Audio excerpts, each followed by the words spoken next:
हम जब वृक्ष का नाम सुनते हैं तो हमारे मन में एक सुंदर, विराट, शीतल छाया देने वाला, मीठे फल देने वाले वृक्ष का चित्र आ जाता है ना? अब तनिक कल्पना कीजिए, यदि वो वृक्ष ना हो, यदि उसकी जड़ें ना हो, तो क्या आपको उसकी ठंडी शीतल छाया का आराम सुख मिलेगा? क्या आपको उसके मीठे फल मिलेंगे? नहीं।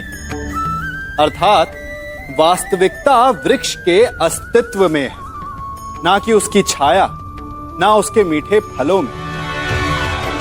एक मनुष्य अपने जीवन में सदा मान, सम्मान, सुख और संतोष चाहता है, परंतु एक वृक्ष की भांति उसका चरित्र, उसका अस्तित्व होता है। वो चरित्र जड़ होती है जिससे उसकी शाखाएं फूटती हैं और उसे मान, सम्मान के मीठे फल मिलते हैं, सुख की छाया मिलती है।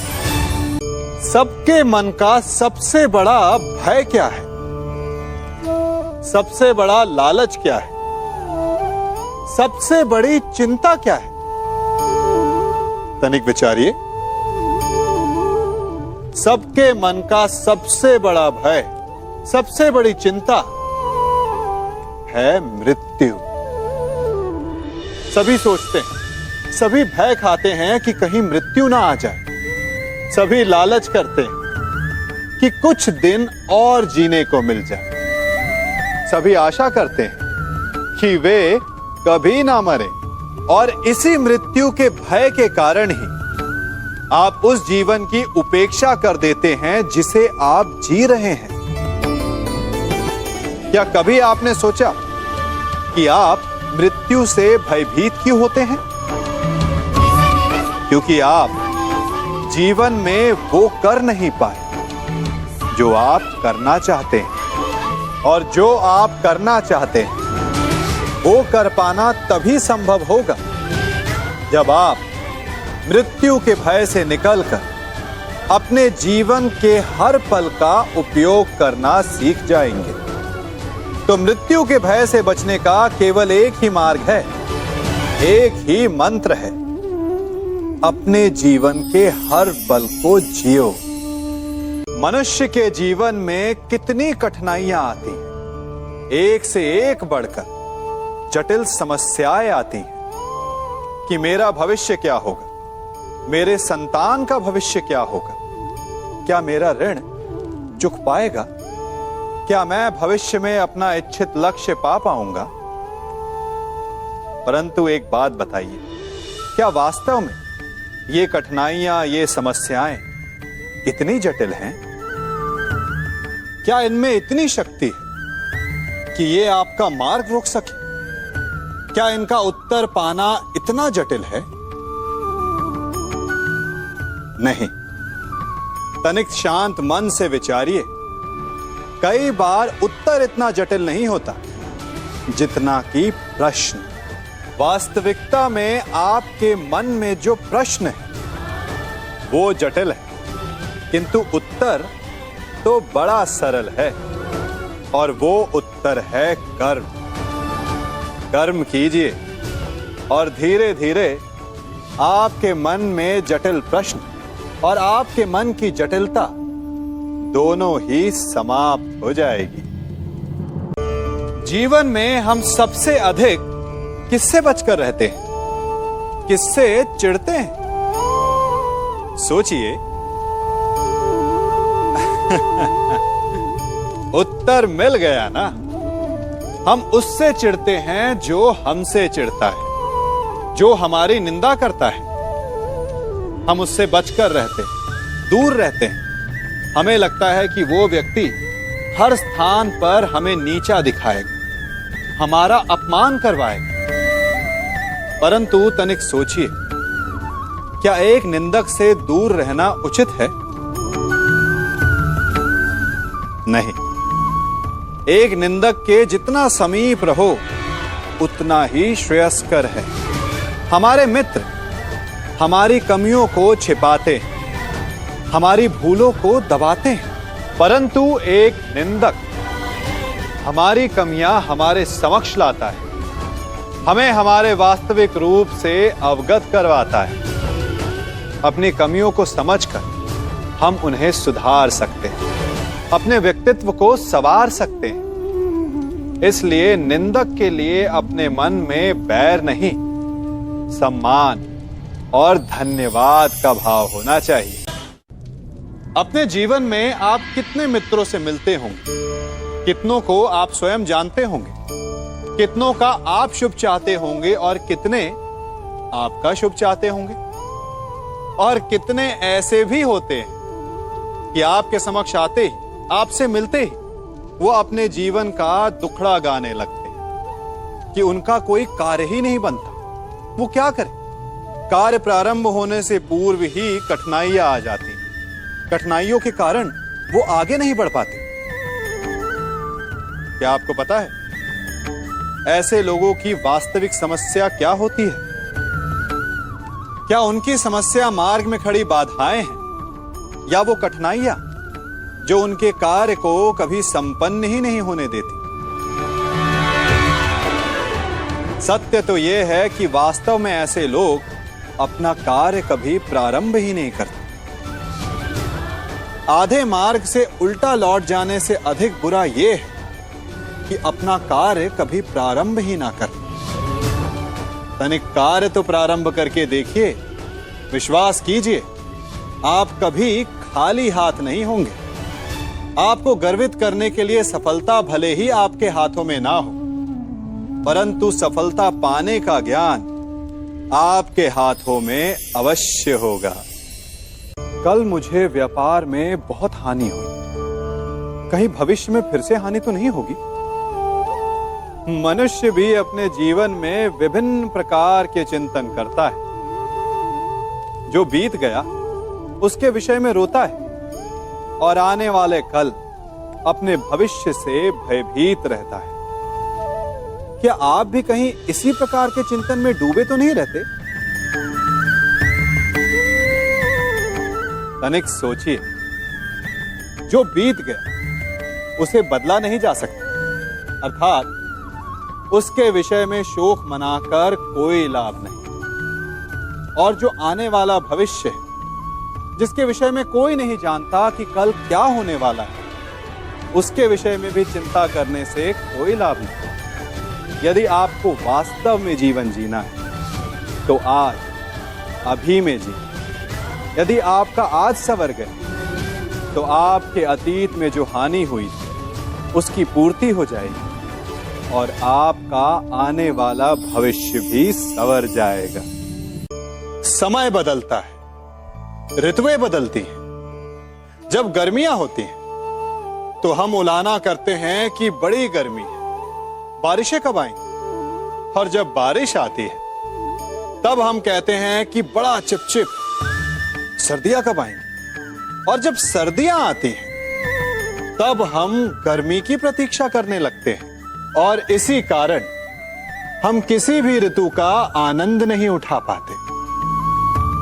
कल क्या होगा इसके विषय में सोचकर अपना समय व्यर्थ करना बंद कीजिए। ऋतुओं पर आपका कोई वश नहीं, परंतु आज के, अभी के इस पल पर, इस क्षण पर आपका वश तो है।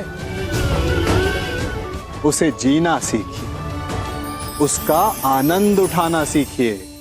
कई बार हमारे मन में ऐसे प्रश्न उठते हैं कि हमें कोई ऐसा मार्ग मिल जाए कि हमें हमारा लक्ष्य आसानी से प्राप्त हो जाए, है ना? इसी कारण हम अपना अधिकतर समय इसी प्रयास में लगाते हैं और कदाचित इसी कारण हम लक्ष्य प्राप्त करने के आनंद का भोग नहीं कर पाते। लक्ष्य महान हो या ना हो, परंतु हमारी यात्रा महान होनी चाहिए। असफल होने पर भी, पराजित होने पर भी हमारे प्रयासों का अनुभव महान होना चाहिए। विजय तो कभी कभी भाग्यवश कायरों को भी मिल जाती है, परंतु हमारा द्वंद महान होना चाहिए। आपकी विजय भले ही छोटी हो, कोई बात नहीं, परंतु आपका युद्ध महान होना चाहिए।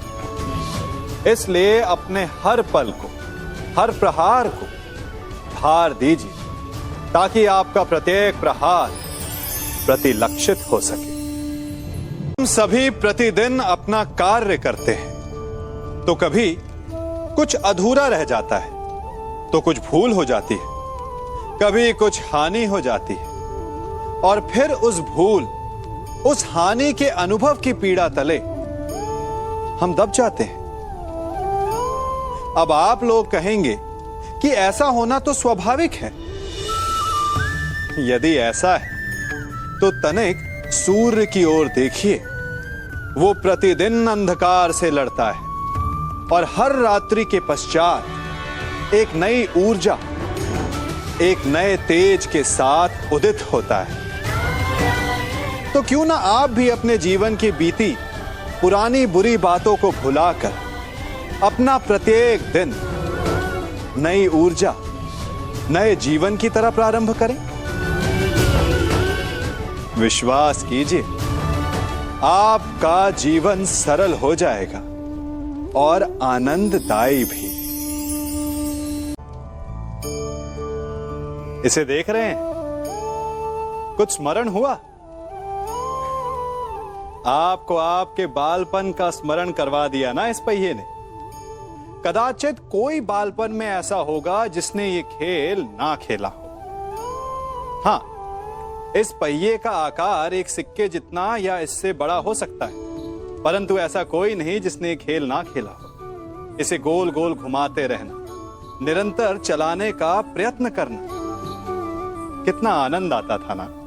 हमें उन पहियों के खेल से मिले मनोरंजन का आनंद स्मरण हो आता है, परंतु उन पहियों के खेल से बालपन में मिली सीख हम अधिकतर भूल जाते हैं। और वो सीख है सदैव गतिमान रहना। उस खेल का केवल एक ही तर्क होता था, यदि उसे संतुलित रखना है, यदि उस पहिए को गिरने नहीं देना, तो उसे निरंतर गतिमान रखना होगा। और यही जीवन है। जीवन में यदि सुख दुख, हानि लाभ, आनंद और कष्ट का संतुलन बनाए रखना है तो सदैव गतिमान रहिए। किसी एक कष्ट, किसी एक दुविधा के पल में ठहर के ना रह जाओ, कर्म करते रहो। विचार कीजिए, वृक्ष जब फलता है तो कितना सुंदर लगता है। उसकी डालियां झुक जाती हैं, जितने अधिक फल उतनी झुकी डालियां। कारण वृक्ष कहता है कि मेरे इन फलों को तोड़ो, उसका आनंद लो। इससे एक ओर हमें वृक्ष के मीठे फल खाने को मिलते हैं, तो दूसरी ओर वृक्ष के स्वयं का बोझ कम हो जाता है। इसी भांति यदि आप सफल हैं तो अहंकारी मत बनिए, विनम्र रहिए। ये विनम्रता ही आपके बोझ को कम करेगी। और यदि आप विनम्र ना रहे, झुके नहीं, तो आप अपनी ही सफलता के फलों के बोझ से टूट कर गिर जाएंगे। हम जब वृक्ष का नाम सुनते हैं तो हमारे मन में एक सुंदर, विराट, शीतल छाया देने वाला, मीठे फल देने वाले वृक्ष का चित्र आ जाता है ना? अब तनिक कल्पना कीजिए, यदि वो वृक्ष ना हो, यदि उसकी जड़ें ना हो, तो क्या आपको उसकी ठंडी शीतल छाया का आराम सुख मिलेगा? क्या आपको उसके मीठे फल मिलेंगे? नहीं। अर्थात वास्तविकता वृक्ष के अस्तित्व में है, ना कि उसकी छाया, ना उसके मीठे फलों में। एक मनुष्य अपने जीवन में सदा मान सम्मान, सुख और संतोष चाहता है, परंतु एक वृक्ष की भांति उसका चरित्र, उसका अस्तित्व होता है। वो चरित्र जड़ होती है जिससे उसकी शाखाएं फूटती हैं और उसे मान सम्मान के मीठे फल मिलते हैं, सुख की छाया मिलती है। मनुष्य जीवन की परीक्षा में सफल होने के लिए क्या नहीं करता, वो परिश्रम करता है, दौड़ भाग करता है, और ये सब करने के पश्चात भी जब उसका काम नहीं बनता तो वो नकल करता है ना? तनिक लौटिए अपने बचपन में, स्मरण कीजिए अपने बचपन की स्मृतियों का। क्या स्मरण हुआ? विद्यालय में जब आप परीक्षा देने जाते थे तो क्या होता था? आप ना सही, परंतु कोई ना कोई सफलता पाने के लिए नकल करता ही था और उत्तीर्ण भी हो जाता था, है ना? परंतु जीवन की परीक्षा ऐसी नहीं होती। नकल करने वाला सफल नहीं होता। कारण विद्यालय में सबके प्रश्न पत्र एक होते थे, परंतु जीवन के प्रश्न पत्र और उनकी कठिनाई सबके लिए भिन्न होती, तो निश्चित रूप से उनके उत्तर भी भिन्न होंगे ना। इसलिए यदि आपको जीवन में सफलता पानी है तो नकल ना कीजिए, स्वयं के प्रश्नों का उत्तर स्वयं ढूंढिए और सफलता आपकी ही होगी। निर्णय ले। मनुष्य की लालसा बड़ी विचित्र होती है।